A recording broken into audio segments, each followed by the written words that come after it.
Hi, welcome to your channel. Today is the third day of the fourth chapter of the magic of thinking big, that is, how to think big. Let's start. Here is how you can develop your power to see what can be, not just what is. I call these the practice adding value exercises. Number one, practice adding value to things. Remember the real estate example. Ask yourself, what can I do to add value to this room or this house or this business? Look for ideas to make things worth more. A thing, whether it be a vacant lot, a house, or a business, has value in proportion to the ideas for using it. Number two, practice adding value to people. As you move higher and higher in the world of success, more and more of your job becomes people development. Ask, what can I do to add value to my subordinates? What can I do to help them to become more effective? Remember, to bring out the best in a person, you must first visualize his best. Number three, practice adding value to yourself. Conduct a daily interview with yourself. Ask, what can I do to make myself more valuable today? Visualize yourself not as you are, but as you can be. Then, specific ways for attaining your potential value will suggest themselves. Just try and see. A retired owner manager of a medium sized printing company, 60 employees, explained to me how his successor was picked. 5 years ago, my friend began. I needed an accountant to head up our accounting and office routine. The fellow I hired was named Harry and was only 26. He knew nothing about the printing business, but his record showed he was a good accountant. Yet a year and a half ago, when I retired, we made him president and general manager of the company. Looking back on it, Harry had one trait that put him out in front of everyone else. Harry was sincerely and actively interested in the whole company, not just writing checks and keeping records. Whenever he saw how he could help other employees, he jumped right in. In the first year Harry was with me, we lost a few men. Harry came to me with a fringe benefit program which he promised would cut down turnover at low cost. And it worked. Harry did many other things too, which helped the whole company, not just this department. He made a detailed cost study of our production department and showed me how a $30,000 investment in new machinery would pay off. Once we experienced a petty bad sales slump, Harry went to our sales manager and said, in effect, I don't know much about the sales end of the business, but let me try to help. And he did. Harry came up with several good ideas which helped us sell more jobs. When a new employee joined us, Harry was right there to help the fellow get comfortable. Harry took a real interest in the entire operation. When I retired, Harry was the only logical person to take over. He don't misunderstand. My friend continued. Harry didn't try to put himself over on me. He wasn't a mere meddler. He wasn't aggressive in a negative way. He didn't stab people in the back and he didn't go around giving orders. He just went around helping. Harry simply acted as if everything in the company affected him. He made company business his business. We can all learn a lesson from Harry. The I am doing my job and that's enough attitude is small negative thinking. Big thinkers see themselves as members of a team effort, as winning or losing with the team, not by themselves. They help in every way they can, even when there is no direct immediate compensation or other reward.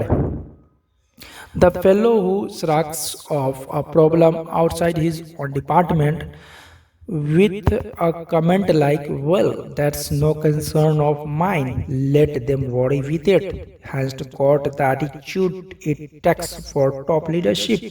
Practice this. Practice being a big thinker. See the company interest as identical with your own.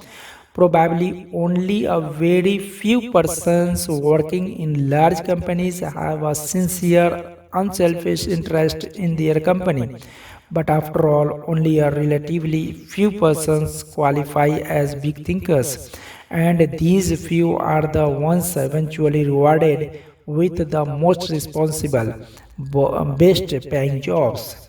Many potentially powerful people let petty, small, insignificant things block their way to achievement. Let's look at, for examples, what does it take to make a good speech? Just about everyone wishes he had the ability to do a first class job of speaking in public, but most people don't get their wish. Most folks are lousy public speakers. Why? The reason is simple. Most people concentrate on the small, trivial things of speaking at the expense of the big, important things. In preparing to give a talk, most people give themselves a host of mental instructions like, I have got to remember to stand straight. Don't move around and don't use your hands. Don't let the audience see you use your notes. Remember, don't make mistakes in grammar. Especially, don't say for he and I. Say for him and me. Be sure your tie is straight. Speak loud, but not too loud. And so on. Now, what happens when the speaker gets up to speak? He is scared because he has given himself a terrific list of things not to do. He gets confused in his talk and finds himself silently asking, "Have I made a mistake?" He is in brief a flop. He is a flop because he is concentrated on the petty, trivial, relatively unimportant qualities of a good speaker and failed to concentrate on the big things that make a good speaker. Knowledge of what he is going to talk about and an intense desire to tell it to other people. The real test of a speaker is not did he stand straight or did he make any mistake in grammar, but rather did the audience get the points he wanted to put across. Most of our top speakers have petty defects.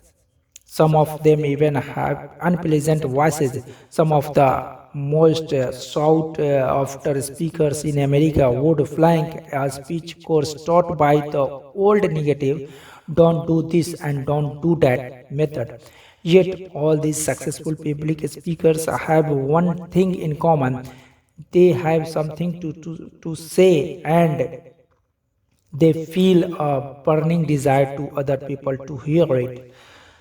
Don't let concern with trivia keeping you from speaking successfully enough in public. Number two, what causes quarrels? Ever stop to ask yourself just what causes quarrels? At least 99% of the time, quarrels start over petty, unimportant matters like this. John comes home a little tired, a little on edge.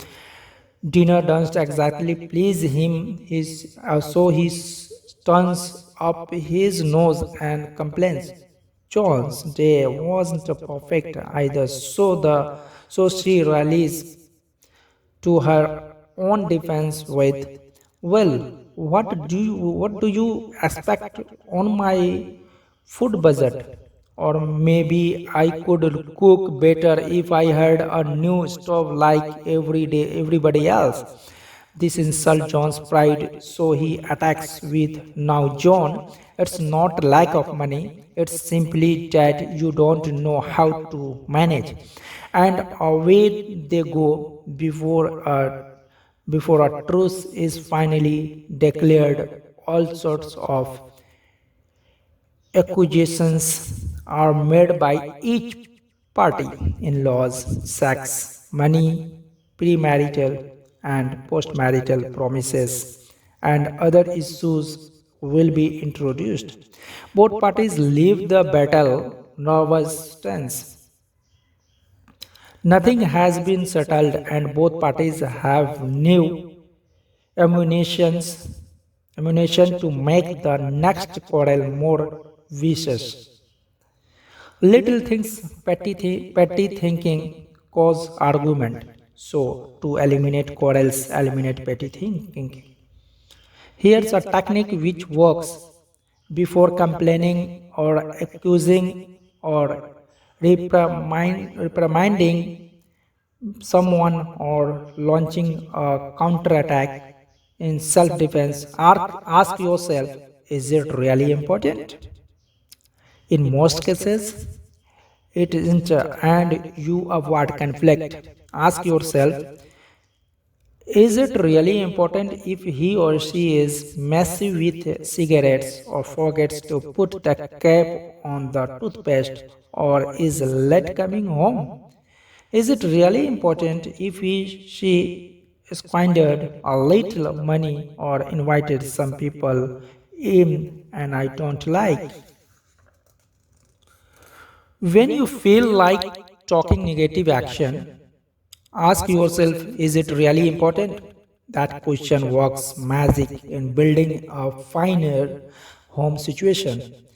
It works at the office too. It works in home going traffic when another driver cuts in ahead of you. It works in any situation in life that is apt to produce quarrels. Number three, John got the smallest office and fished out. Several years ago, I observed a small thinking about an office assignment destroy a young fellow's chances for a profitable career in advertising. Four young executives, all on the same status level, were moved into new offices. Three of the offices were identical in size and decoration. The fourth was smaller and less elaborate. GM was assigned to for the fourth office. This turned out to be a real blow to his pride. Immediately he felt discriminated against. Negative thinking, resentment, bitterness, jealous built up. GM began to feel inadequate. The result was that GM grew hostile toward his fellow executives. Rather than cooperate, he did his best to undermine their efforts. Things got worse. 3 months later, GM slipped so badly, management had no choice but to issue him the pink slip. A small thinking over a very small matter stopped GM in his haste to feel he was discriminated against. GM failed to observe that the company was expanding rapidly and office space was at a premium. He didn't stop to consider that the executive who made the office assignments didn't even know which one was the smallest. No one in the organization except GM regarded his office as an index of his value. Small thinking about unimportant things like seeing your name last on the department route sheet or getting the fourth carbon of an office memo can hurt you. Think big, and none of these little things can hold you back. Thank you so much. We will start. Even starting is a detail on the coming days. If you are new on the channel, subscribe and press bell icon so that a new video upload you will get notification. Don't forget to like and share.